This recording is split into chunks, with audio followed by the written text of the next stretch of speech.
sharing this session with Philippe Montravers, intensivist in Paris, France. So welcome. So today we'll have 30 minutes to address a quite not new but tricky issue, which is the issue of antibiotic prophylaxis in patients known colonized, well, multi-drug resistant bacteria.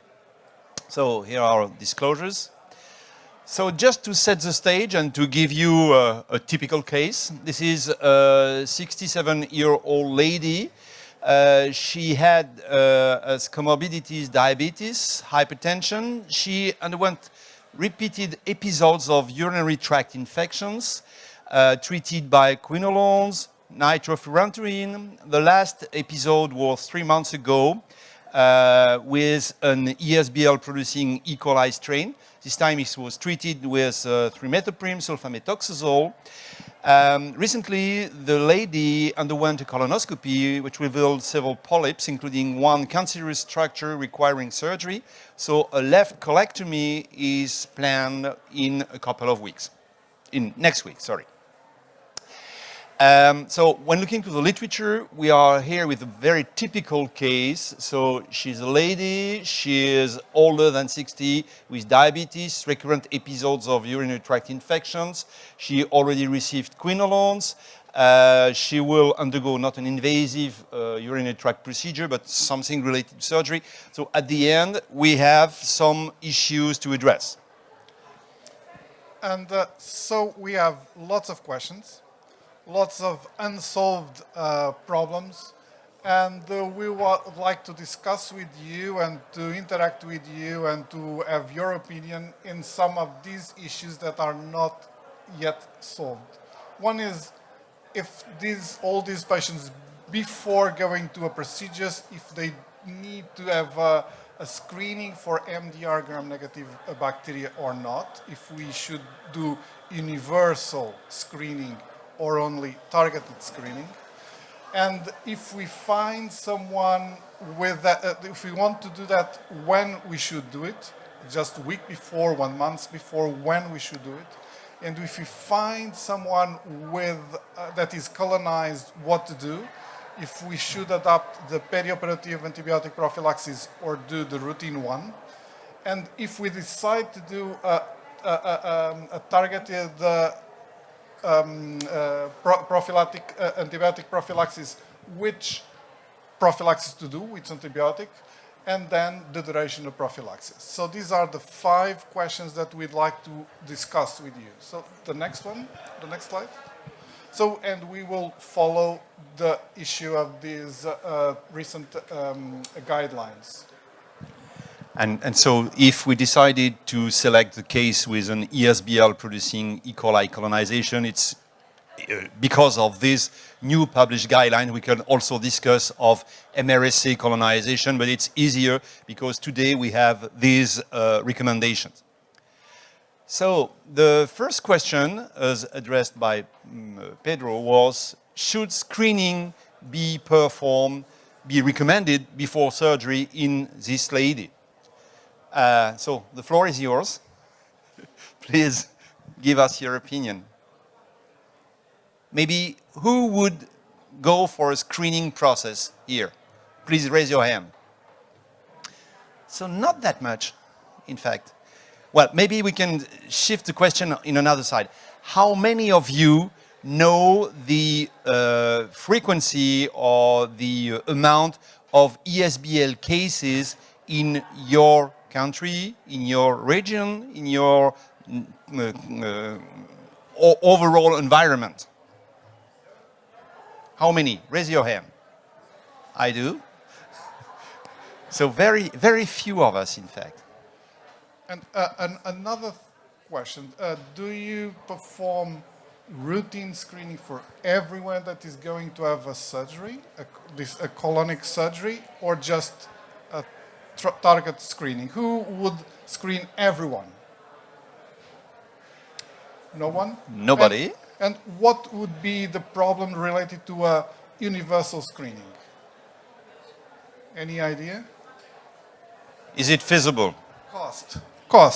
Okay. Any other problem that could be related to universal screening, to screen every patient? What would say your lab? Yeah, because one of the things, our microbiology lab, what would you prefer? To have a lab that gives you quick results for a suspicion of infection, or to routinely screen patients that maybe the majority have a negative result? So that's the importance of the question of Philippe is, what is your prevalence of the MDR pathogens? Because is it too much, too low, and how, the return of that information, that's the disbalance. So here are the comments made by the experts for this first point. First of all, the implementation of screening procedures need to follow a careful assessment of local prevalence, just as Pedro mentioned. And in this case, for ESCRA, so this means third generation resistant enterobacterials. So in other words, ESBL producing strains or MC strains. Secondly, you can choose the targeted versus universal screening, as mentioned, and it could be based on what could be affordable in your institution. Then screening and perioperative antibiotic prophylaxis policies will be based on local epidemiology, microbiological capacity of your lab, the financial resources, and the patient's risk factor, of course, as usual. And we mentioned already these risk factors. So you have to find the right balances between these different points. According to the 2016 WHO guidelines, it is reasonable to use a 10% cutoff for implementation of evaluation. So how many of you will have a 10% cutoff of, this time, 10% multi-drug resistant ESBL producing strains in your institution? Do you know that? So the first thing to do when coming back to your hospital is to have a talk or a coffee with your microbiologist, just in order to understand what are the issues locally.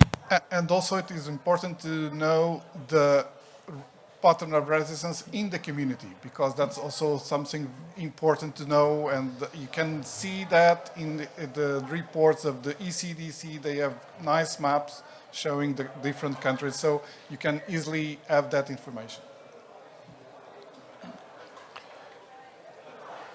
So here are the recommendations made by the ESCMID related to this first point of screening.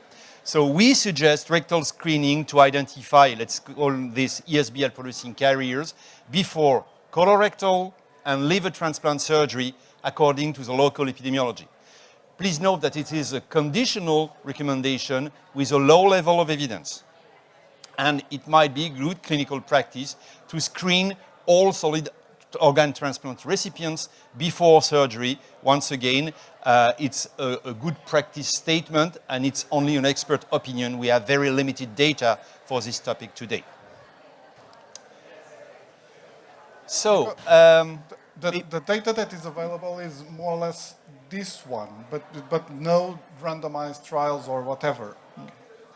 And this has been done in 3,600 patients before colorectal surgery, and they performed a universal screening in 3 countries with very different positive results. And what they found is an increase in the risk of surgical site infection in patients that were carriers. And they also found that being a carrier increased markedly the risk, and markedly the risk of having an infection caused by the MDR pathogen. So there is information that could be important to know, because the risk is higher, and then the possibility of being caused by that pathogen is also higher. So, second question. When to do the screening? And here, when do you think it should be 1 month before, 1 week before? On the day before. on the day. So, 1 month before, please raise your hands. 1 week before? Okay. The day before? So, And who thinks that someone that has a carrier, it change week by week? If a patient has a MDR pathogen, SPL gram-negative pathogen, today, the next week, what is the chance of still having the same pathogen, or it disappear by chance? So it persists, or who thinks it persists? For how long? 1 month, 6 months, years, years? sometime, yes. Yeah. And it's highly dependent on the environment in the community. You have countries where there is endemic multi-drug resistant pathogens, and whatever you eat, it could be vegetables, it could be meat, you will get recovery, or not recovery, sowing regularly by what you eat and what you even drink. Or even if you travel, that's another Absolutely. big problem because, yeah. No, if you travel, it's something that you have to ask to the patients when they come to the ICU or the hospital, where they have been in the months before, because that if they went to countries with high prevalence of MDR pathogens, they could be there even being an healthy person. So, the comments of the ESICM related to the point of when to perform these swabs was that there is no study assessing clearly the timing of screening. So this is usually a rectal screening, and it's recommended to perform the process 2 up to 3 weeks before surgery until the day of surgery. But as mentioned, colonization is a dynamic process, so you have to be very cautious. Secondly, I would like also to stress the need of having an adequate swab. It means that you have to be good enough with enough material to be analyzed properly. And sometimes when you have negative rectal swabs, it means that you didn't have a correct amount of material to be analyzed. And it's today quite difficult to assess when the swabs have been made adequately or not. Yeah. So the assumption, the question is addressed here. So around 3 weeks prior to surgery, but it's again a good practice statement and without any strong data to support it. So the third question, which perioperative antibiotic prophylaxis have been evaluated for patients that are colonized with extended spectral cephalosporin resistant Enterobacterales? What are you going to do with a positive result? Do you change your practice, or do you perform the usual practice? Who performs the usual practice in terms of perioperative antibiotic prophylaxis? So 1, 2, very few, in fact. Well, more. And maybe we can read the question in another way. Who have no opinion on the question?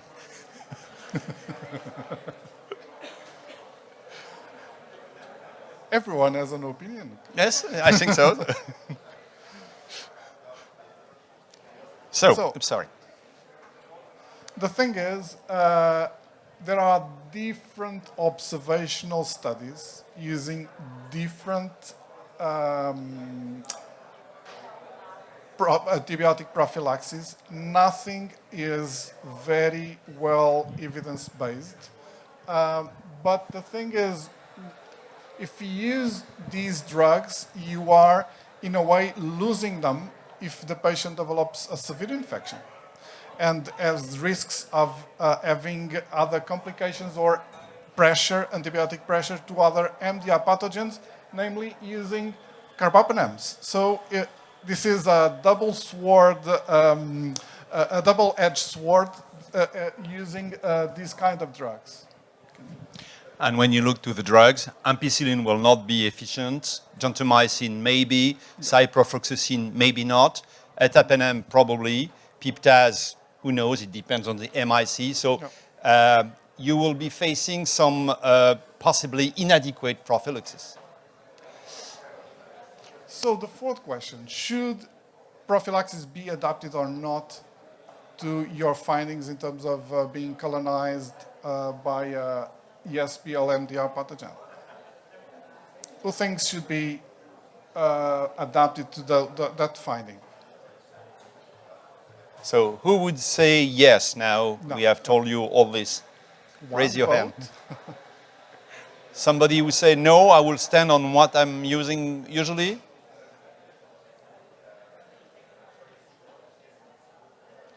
So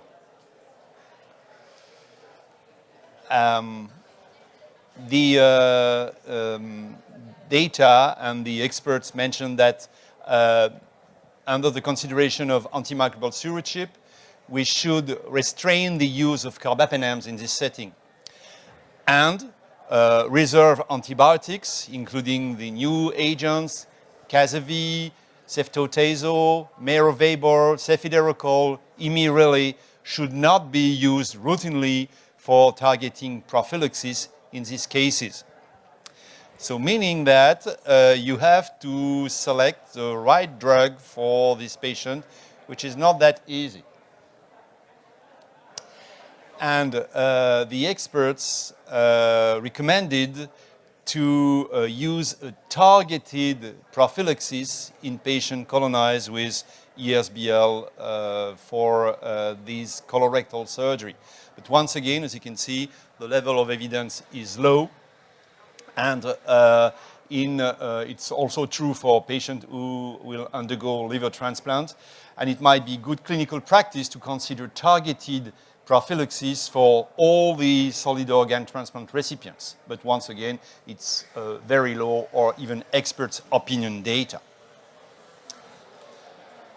So, and again, there's the same study, the same group, assessed targeted prophylaxis versus routine prophylaxis. And so they did a non-randomized open interventional trial in the same hospitals in 3 countries in patients with ESBL positive carriage. And the baseline consists of 205 patients that were carriers, and they received the routine perioperative antibiotic prophylaxis with cefuroxime and metronidazole. And the intervention phase with more or less the same number of patients, a little bit more, 269 ESBL carriers. They made the antibiotic prophylaxis with ertapenem. And what they found in terms of surgical site infections, the number was a little bit lower, the percentage, 21 versus 17%, although the difference was not significant. The patients who received cephalosporins have a higher rate of infections, and in here the adjusted risk reduction was significant. And again, if they look at the cause, the causative pathogen of the surgical site infections was much lower in those that receive carbapenem versus the routine cephalosporin. So this is the result, but again, that's using carbapenems versus not using could be also a problem of higher antibiotic pressure. And please note the reduced risk using carbapenems, even if I'm not obviously in favor of carbapenems, is only 0.14. So a dramatic reduction in the incidence of surgical site infection when using carbapenems in this setting. So the last question, should the duration of perioperative antibiotic prophylaxis what should be the duration of the antibiotic prophylaxis in patients colonized with MDR pathogens? What do you think? Longer, the same duration? Who would give the same duration? Longer duration. Who don't know? Okay. So concerning the last recommendation, so it should be only at least 24 hours after surgery of colonized patients with MDR pathogens. Again, the strength of the evidence is not that good, but in transplant patients, other than renal transplant patients, you could consider extending the duration of prophylaxis till 48 or 72 hours according to the type of the transplant, but again, not very or not at all supported by the evidence, just a good practice statement. And so that's the end of our clinical case and the recommendations. So how many of you would be convinced by the data we presented here?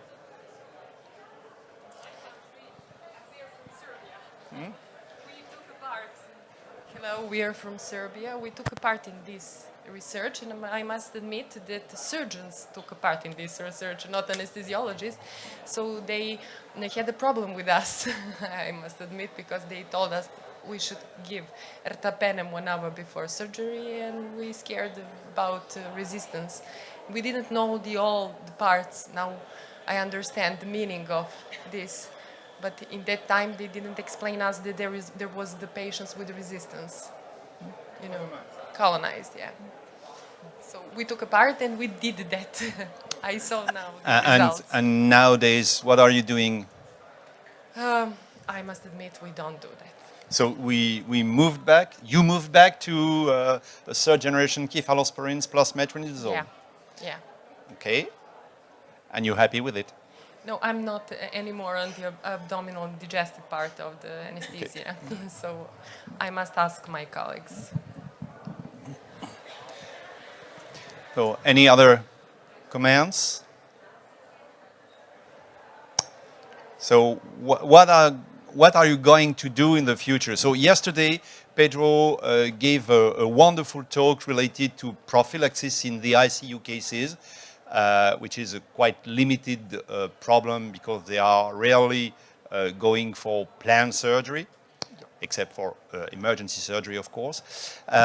So it's a different topic. It may be less related to your practice if you are pure intensivist, but if you work also in the operative room, this is going to be a growing source of concern, and it's probably going to change your practice. And if you get this kind of cases, now we have this kind of recommendations. If you face a patient who develops secondarily a surgical site infection, there might be some legal issues. Okay. What about if the patient is colonized with carbapenemase because